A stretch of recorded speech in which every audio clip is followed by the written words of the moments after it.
Lawmakers must be free to say what we want, especially on issues involving national importance.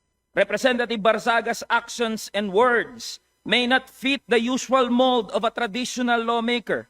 But who decides if the mold or what mold is correct? I understand these are difficult questions to answer, and I am unsure if there is any.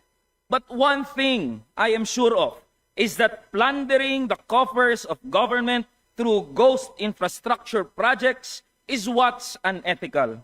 The committee resolution sets a dangerous precedent. Ganito ho ba tayo kabalat sibuyas at allergic sa mga naiibang pananaw? Should our subjective judgments of Representative Barzaga's ethics supplant the will of the electorate?